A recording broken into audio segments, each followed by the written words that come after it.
Hello student अभी हम लोग फिजिक्स की तो बहुत ही पॉपुलर बुक इरोडोव और क्रोटोव की कंपैरेटिव रिव्यू देखने वाले हैं कि इनमें से कौन सी बुक बेहतर है। हम लोग मेनली बात करते हैं दोनों बुक में क्या क्या डिफरेंसेज हैं और उसके आधार पर हम लोग बहुत ही क्लियर कट इस बात को देख लेंगे कि कौन सी बुक जेईई एडवांस और कौन सी बुक ओलंपियाड के लिए बेहतर है। स्टूडेंट सबसे पहला जो मेजर डिफरेंस आता है वो ये है कि क्रोटोव में जितने भी प्रॉब्लम्स दिए गए हैं उन सारे प्रॉब्लम्स के डिटेल सॉल्यूशन आपको बुक के लास्ट में अवेलेबल है। बहुत ही स्ट्रॉन्ग पॉइंट हो जाता है, आप समझ सकते हैं स्टूडेंट, क्योंकि अगर आप जब जेईई एडवांस या ओलंपियाड लेवल के क्वेश्चंस की तैयारी कर रहे हैं, प्रैक्टिस कर रहे हैं और उस केस में अगर उसके सॉल्यूशन अवेलेबल है तो ऑब्वियसली खुद से पढ़ना बहुत ही आसान हो जाता है। जबकि इरोडोव में स्टूडेंट जो भी क्वेश्चंस दिए गए हैं उसके सॉल्यूशन अवेलेबल नहीं है, सिर्फ और सिर्फ उसके आंसर दिए गए हैं। दूसरा जो मेजर डिफरेंस स्टूडेंट आता है वो ये है कि इरोडोव में आपके नंबर ऑफ क्वेश्चंस बहुत ज्यादा है, ऑलमोस्ट 1900 के आसपास क्वेश्चन है इरोडोव में, जबकि क्रोटोव में लगभग 250 के आसपास क्वेश्चन है। आप समझ सकते हैं कि बहुत ही कम क्वेश्चन है क्रोटोव में।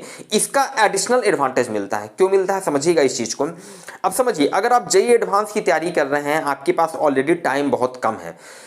टाइम कम है। अगर इरोडोव की बात करें तो क्वेश्चन बहुत ज्यादा है, तो ऑब्वियसली ज्यादा क्वेश्चन है तो आपको प्रैक्टिस करने के लिए ज्यादा टाइम चाहिए, जबकि उस समय आपके पास समय की कमी होती है। आपको ऑब्वियसली सिर्फ फिजिक्स नहीं पढ़ना है, केमिस्ट्री और मैथ्स भी पढ़ना है। दूसरा स्टूडेंट, जितने भी क्वेश्चन इरोडोव और क्रोटोव में दिए गए हैं उसमें कुछ क्वेश्चन तो चलिए एवरेज कंसेप्ट जैसे एससी वर्मा टाइप के जो क्वेश्चन है उस पर बेस्ड होते हैं, कुछ क्वेश्चन बहुत ही डीप कंसेप्ट पर बेस्ड होते हैं और कुछ क्वेश्चन ऐसे होते हैं, दोनों ही बुक में है, जो कि आपके सिलेबस में नहीं है, जैसे मैक्सवेल इक्वेशन पर बेस्ड क्वेश्चन, तो आपको उन क्वेश्चंस को एलिमिनेट भी करना होगा। तो आप समझ सकते हैं कि जैसे इरोडोव की बात करें बहुत ज्यादा क्वेश्चन है तो ऑब्वियसली टाइम भी ज्यादा चाहिए, आपको ज्यादा क्वेश्चंस को एलिमिनेट करना होगा, कौन से क्वेश्चंस को बनाना है, किस क्वेश्चन को नहीं बनाना है, किस क्वेश्चन को आपको स्किप करना है क्योंकि उस तरह के क्वेश्चन आपने पहले बहुत से बना रखे हैं, तो ये सब परेशानी हो जाएगी उस टाइम में। जबकि क्रोटोव में ऑलरेडी आप कह सकते हैं कि सिलेक्टेड क्वेश्चन ही है, बहुत ही लिमिटेड क्वेश्चंस हैं, तो ये भी एक एडिशनल एडवांटेज हो जाता है क्रोटोव के साथ। मेजर डिफरेंस यहां पर एक और भी आता है, वो ये है कि इरोडोव में आपको मैंने पहले की वीडियो में ही बताया था कि इरोडोव में जो भी क्वेश्चंस दिए गए हैं उसमें बहुत से क्वेश्चंस